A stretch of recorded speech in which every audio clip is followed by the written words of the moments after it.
And now our series, Healthy Living, celebrating men and women who have made health a priority in their lives. When Aaron Perry saw a need for better access to basic health services in his Wisconsin community, he also saw the perfect place to make it happen right in his neighborhood, which makes his commitment to healthy living a cut above. Watch. Aaron Perry is a man on a mission. This former police officer in Madison, Wisconsin, found a new passion after he was diagnosed with diabetes in 1989. I was 256 pounds. I was poor control of my diabetes, and I was in a bad spot. Concern turned into commitment. Aaron changed his diet, got in shape, and set his sights very high. In 2005, he completed the Ironman triathlon. Then he did it again in 2008. I learned that I'm the world's first African-American insulin-dependent diabetic Ironman, and I didn't even know that they kept those statistics, but I own that. Aaron realized if he hadn't caught his diabetes early, he could have easily become a different statistic, an African-American male dying at a young age. So he decided to help other African-American men take control of their health. When I started looking at how can we really reach a significant number of men from a location that they trust, and everything kept coming back to the barbershop. Well, that's good.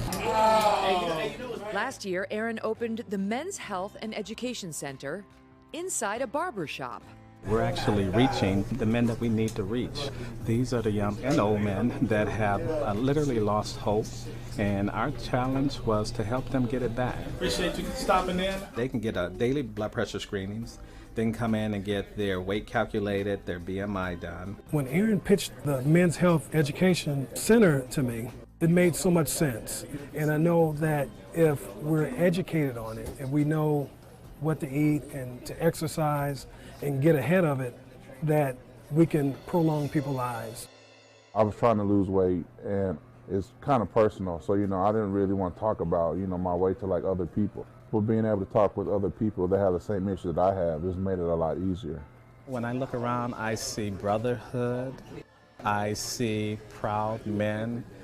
I also still see men that we still need to reach. And it is our goal, and we are determined to reach all of those men that need us. Aaron Perry joins us now, along with Dr. Jasmine Zapata, a consultant for the Health Center who's been working with them since the beginning. Great to see you both. Yeah, thank you. Thank you. What a great idea. What a great idea. I mean, I didn't realize the disparity in health stats for African American men versus white men. You saw this and saw the problem that they were not coming in for services. They could not be reached.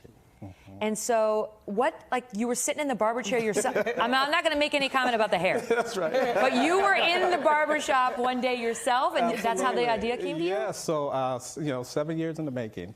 I used to get, this is of course when I had hair, I would get my hair cut, right?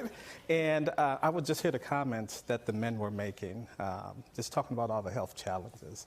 Coming in and talking about having gout, feeling faint. And I remember thinking, you know what? I don't know these men, but I want to help them.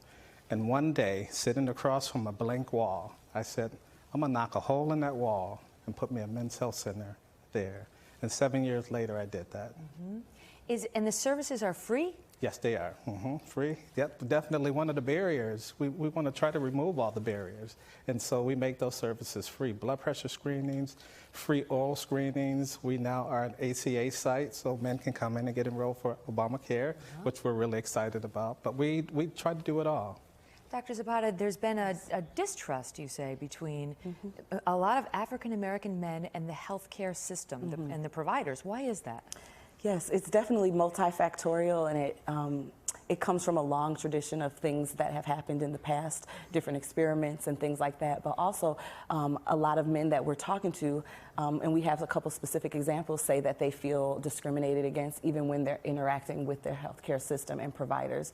There's definitely systemic racism within the healthcare system, and so what we're doing is, instead of expecting them to come to the clinics, which we do encourage, we're actually making it where we can talk about health and education at the place that they're most comfortable. The clinic comes to them, right? Yes, the clinic comes to them, but technically we're not a clinic providing treatment and services right now. We kind of take the place after the clinic. After you go to your doctor, they give you a long list of things that they want you to do and recommendations. What do they do after that? They come there and we support each other. I know, Erin, you said you were seeing in the community a loss of hope. Absolutely. Describe that.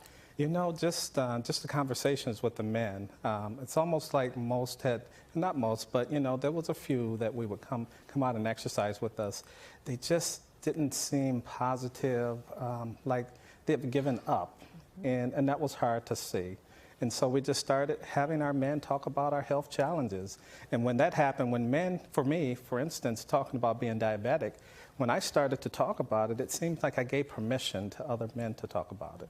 And that was really the beginning of something special. How successful has it been in terms of the numbers of using the facility? Yeah, so we'll finish the year with around 890 men coming through the Men's Health Center.